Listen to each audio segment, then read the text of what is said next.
What if the land could remember? What if every gust of wind, every stone beneath the grass, still whispered the day Pride met prophecy? On the morning of June 25, 1876, 600 riders entered a valley they did not understand. They thought themselves hunters, but the valley had already chosen its prey. The day began in gold and silence. Dust shimmered over the ridges. The sun was cruel, bright, and unblinking, as if heaven itself wished to witness what was coming. Grandfather, the 7th Cavalry rode with confidence. Hear my their voice boots creaked, as the their smoke sabers clinked softly rises. against their saddles. They were chasing shadows through the rolling plains of Montana, shadows that were not running away, but waiting. Major Reno's command moved first. Through tall grass and swirling heat, his men charged toward the southern edge of the Sioux and Cheyenne village. The sound of their rifles cracked across the valley, scattering flocks of blackbirds into the sky. But from the riverbank, another rhythm answered, the pulse of drums, steady and growing. From behind the tippies, from hollows in the grass, riders began to appear. Dozens, then hundreds. Painted horses, long hair streaming, faces calm and focused. They rode not in chaos, but in harmony, as if each movement was a verse in a song written long before the soldiers came. Reno's line faltered. Smoke thickened, the air filled with dust, gunpowder, and the smell of sweat and sage. Men shouted orders that vanished in the roar of wind and hoofbeats. Someone dropped the regimental flag. It vanished beneath the feet of horses, and then came silence.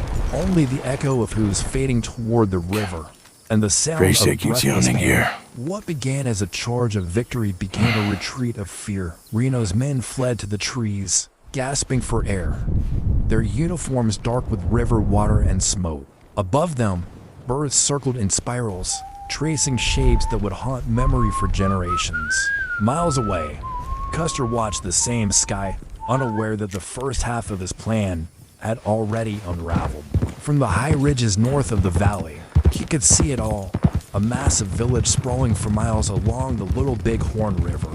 The sight made his pulse quicken.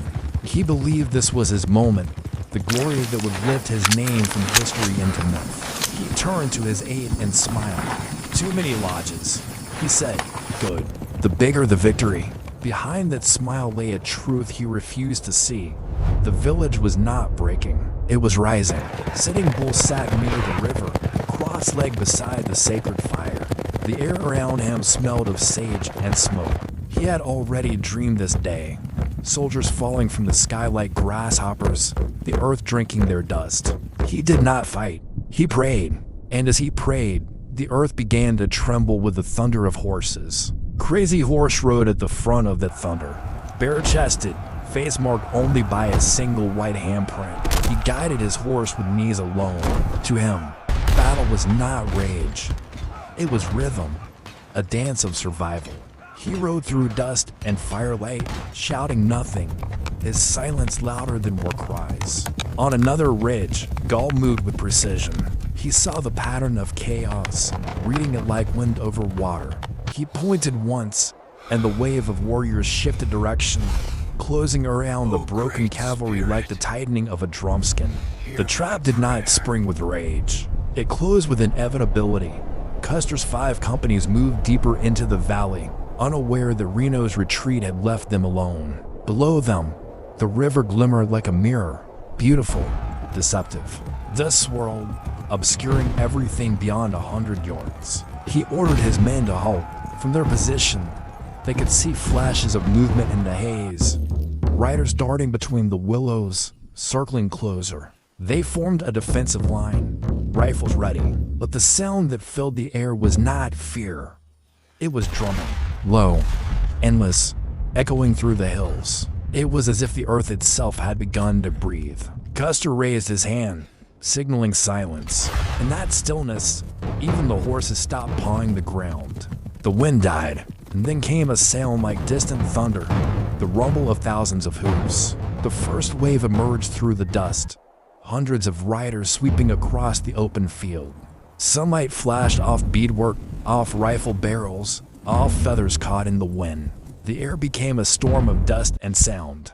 The soldiers fired into it, blind, each shot swallowed by the noise of the plains. Smoke thickened, voices blurred. The valley turned gold, then gray, then brown with chaos. In that moment, courage and fear were the same. Some men dismounted to form a circle around the flag. Others turned their horses toward higher ground. Custer shouted orders that no one could hear. A bullet grazed the flagpole. It fell, vanishing into dust once more.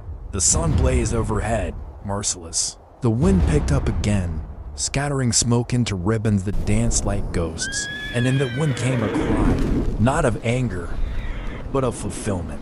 The prophecy had come to life. Custer's position collapsed inward.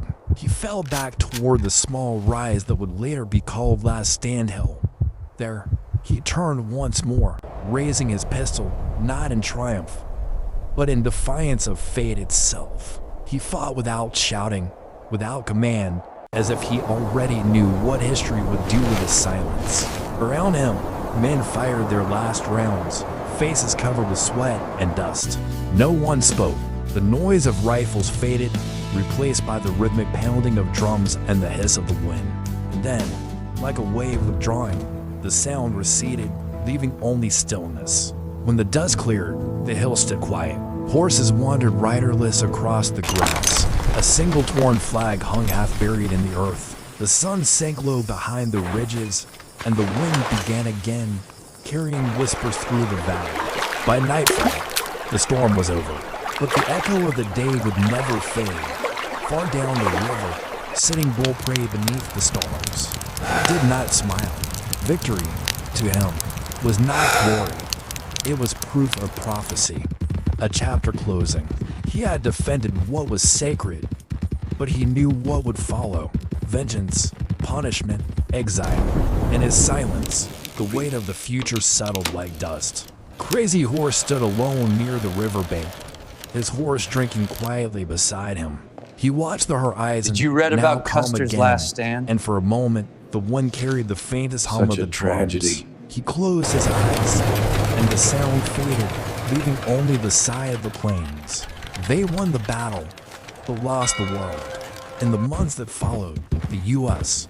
Army swept across the plains with relentless force. The people who had triumphed the day were pushed north, then cornered, and starved into submission. The buffalo vanished, the rivers grew quiet, the drums fell silent. Sitting Bull would die years later under the flag of the nation that once feared him. Crazy Horse would be betrayed and killed before he reached the reservation. Their names would live on, not as conquerors, but as the final guardians of freedom's last horizon. In Washington, the newspapers screamed of massacre. Painters turned the story into legend. Custer, the man who rode into the storm, was reborn as a martyr. His flaws buried beneath myth, his mistakes carved into marble.